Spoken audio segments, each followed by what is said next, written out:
Hey, what is happening, guys? It is Curtis and welcome back to another Minecraft video. We are here in my creative world. We're going to work on a mini-game tutorial today.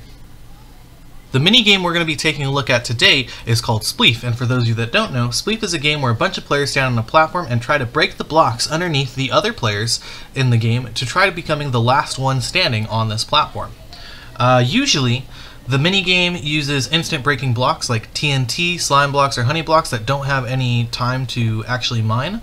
And so we're going to be doing something a little bit differently though. So this one will require a pretty decent pickaxe and maybe a haste beacon, honestly. But this is going to work a lot better because in your minigame for Spleef, usually you'd have to manually reset it if you're doing it in survival, but with a basalt generator, we can get this to self-regenerate when we're ready. And so we can actually dig out this whole hole in the middle of our platform. We can go and flick this lever and it will start to regenerate itself, which is extremely useful. This thing will also double as a basalt farm if that's what you're looking for. You can do a basalt farm and a mini game all in one go. And the great thing about this is it doesn't require any additional resources. In fact, as soon as you build it, you are done. You no longer have to worry about actually rebuilding this thing.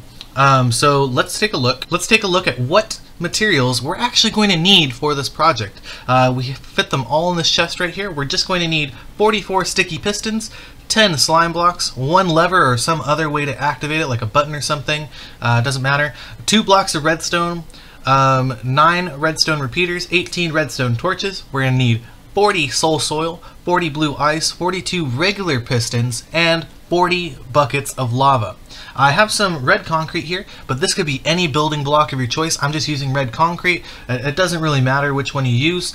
And then I also have some obsidian here. We're definitely going to need 40 obsidian or some sort of immovable block because we're going to need it for preventing the pistons from firing off. But we also have a ton of redstone dust that we're going to be using too. So it's going to look similar to this. It probably won't look as nice with the obsidian and crying obsidian at the top, but we can make those choices when we actually get to designing it.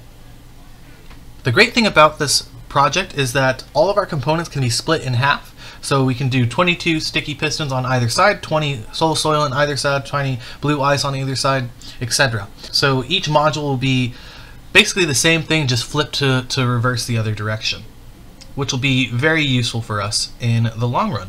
So first things first, we're going to set up our sticky pistons. We're going to need 20 in a row, like so. 1, 2, 3, 4, 5, 6, 7, 8, 9, 10, 11, 12, 13, 14, 15, 16, 17, 18, 19, 20. Okay, that's perfect. And then on top of those, we're going to put some soul soil, like so. And so that's 20 soul soil right there, just right on top of the sticky pistons. For the blue ice, we're going to put it 1 back and 1 up from the soul soil, just like so. And this is on the back side of our module, so the basalt's actually going to be heading this direction. So just keep that in mind when setting this up. We need to set some sort of block along the soul soil in the front end, and this is what we're going to use to hold the lava in place. So just make sure we set up this sort of cradle thing right here where we can hold the lava in place without it spilling over the edges or down the bottom. And then what we're going to do is we're just going to fill up this area with lava, and it's not going to leak out because the basalt will prevent it from leaking out of the edges, which is absolutely amazing. So there we go, we got all our basalt generating right there. We just need to set up the rest of it and the redstone, and then we'll be all set for this module. I think for this module we're already halfway done. So what we need to set up next is some pistons on top. These are just going to be regular pistons, and they're going to go right on top of the blue ice facing inside.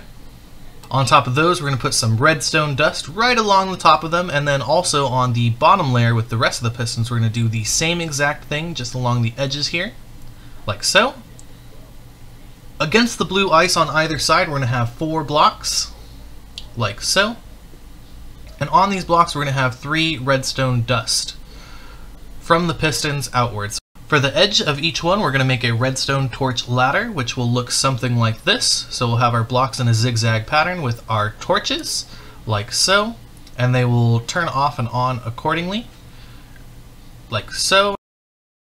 We'll set up a redstone repeater and some dust against that block at the bottom, like so. And we're going to do the same exact thing to the other side as well. So over on this side, we're going to go ahead and set up our redstone torch ladder like this. So redstone torch right there, block, redstone torch. We'll put a block underneath this torch, and torch, block, and another torch. We're going to put our redstone repeater and some dust. Perfect. Next, what we need to do is set up what's actually going to be powering this thing. So we need to go over 10 blocks from one of the edges, and we're going to set up a block like this. We're going to stairway it up a little bit with some redstone dust on top, and then we're going to get a piston, place it on the edge facing inside. Now this could be a regular piston or it can be a sticky piston, it doesn't matter, but this is where we're going to put one of our obsidian. This is just going to prevent it from going back and forth. It doesn't really matter. I just like to make sure it's not doing that. We're going to put a redstone torch on the piston with a redstone dust on the floor like so, with a block underneath the piston, and you'll see it blinks on and off and then just turns off immediately. We'll put a repeater on top of the piston facing away from the redstone torch, put 3 blocks up, delete the bottom 2 next to it, and we're going to put a sticky piston against the back of it right here. We're going to go ahead and put a block right here, a redstone block after, destroy the original block like so. 5 slime blocks. And then we're going to attach a sticky piston to the back of it like so. And now we just need to power it. So to power it, we're just going to bring a string of these blocks around like this. Now we do have to worry about that redstone torch right there, but I'll show you why in just a second. So what we're going to do is we're going to use our redstone dust, power it all the way this way. Now what I was saying about this redstone torch, if I put a redstone dust right there, you see it automatically just starts working, right? So I put that in, it starts up, and as you can see, it's already pushing out that basalt. Now the problem is we don't want it to continue like this. We want to have it set to a lever or something. So we're going to put a repeater right here, and then we got to set up a little bit more. I forgot a couple components over here.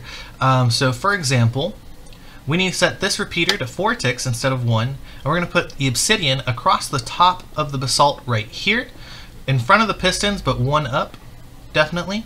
And then now we just need to set up the component that will actually turn this thing on and off.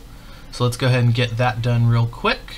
And so for that, we're just going to have a block right here, like so, a repeater going into it, and we can put our lever into this block on top. So we turn that on, we can see the repeater turns on, and the redstone will be powered. And so we can see right over here that the redstone is blinking. That means it's on. We go to the other side, we'll also see the redstone is blinking over here, and that's how you know that this thing is working correctly, or at least as intended.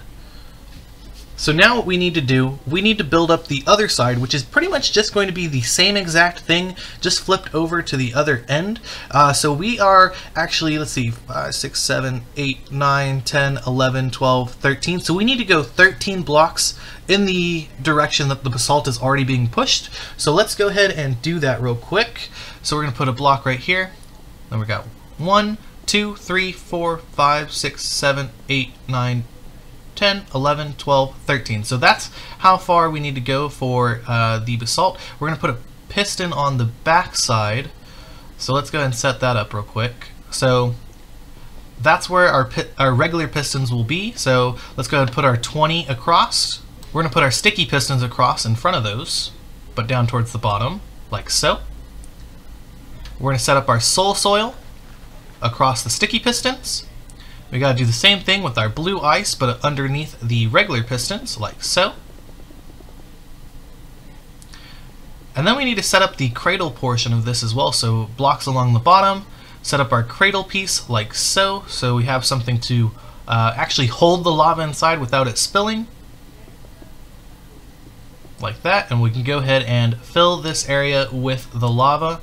Now you got to make sure, I don't think I mentioned this, but every single block in this area needs to be filled up with the lava, otherwise it's not going to work correctly, or it'll work a lot slower. So you just keep that in mind. Now we just need to set the redstone dust on top like so, and again the redstone dust towards the bottom like so. Awesome. Now we just need to set up the wing pieces, I guess you can call them. So 4 blocks out on the blue ice with the 3 redstone dust.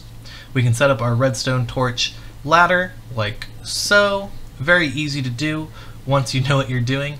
So let's set that up, and it should look something like this with the repeater going into the block, 2 redstone dust right here, and that is good to go on that side. We just need to set it up on this side now, so 4 blocks out. 3 redstone dust. We'll set up our redstone torch ladder again, which remember is just like a zigzag pattern of these redstone torches on these blocks, with a redstone repeater heading into it with some redstone dust like so. And now I just need to set up the same power source that I did for the other side. So we're going to pull these blocks out like so, and what I want to show you is that the amount of space we want to go, we want to make sure the slime blocks are 1 block away from the blue ice. So we're going to go 1 more out, and then we'll bring it in just a little bit. We'll bring our redstone dust out from here, and right here, remember, we're going to need a redstone repeater so it doesn't be activated by the torch. And then we're going to go ahead and set up everything else for this. So we're going to need a sticky piston, we're going to need our slime blocks and everything else. So let's set that up. So sticky piston, we've got our slime blocks right here. We're going to need 5 of those. A redstone block against it. We're going to go ahead and put a block right here, another sticky piston. Put a block on the sticky piston. We can go ahead and start setting up the power repeater over here. So we're going to need, what is it? We're going to need this piston right here. We'll go ahead and put a block on the end so it doesn't have to move back and forth. I don't have regular obsidian this time, but I do have the crying obsidian, so let's just use that. A torch on the side of the piston towards the regular piston, a repeater on redstone dust below that, and you'll see it blinks on and off again, just like it did on the other one. Set this to 4 ticks, set up our stairway down for the redstone dust, and there we go. This thing will be powered on and off when I turn this on, so let's go. And there we go, we got the repeating. It should build it up now, and that is good to go. Now the only thing left to do would be to decorate this, make it look a lot nicer so that maybe you can hide some of these redstone components. But otherwise, this is pretty much done, I think. Oops, I actually forgot. We do need to put the obsidian across the top like this, so let's go ahead and do that. It could also be crying obsidian. I believe it could also be the glazed terracotta, and this is just to make sure that it doesn't build like a wall right here of basalt. But otherwise, once this is done building itself up again, we can go ahead and turn it off, and that is it. Honestly, this is pretty good. You can use it for your survival world. The only other comment I want to make is that if you are going to make this, make sure you have like a deep pit underneath your platform. Otherwise, when people fall down, they'll still be able to mine upward and break blocks that they shouldn't be breaking, which is cheating and it's not very useful, so just keep that in mind. But I hope you guys enjoyed the video. Remember, if you're not already subscribed, please consider subscribing and clicking that notification bell to get notified when I upload a video. And if you're not following already, please consider following me on Twitter or supporting me on Patreon, both at Curtis Does a Dig. I would really like to do more tutorials like this, so let me know if you guys have any comments. If you guys have any suggestions for me, please let me know. And I look forward to seeing you guys in my other videos. So hope you guys have a great rest of your day. Have a good one.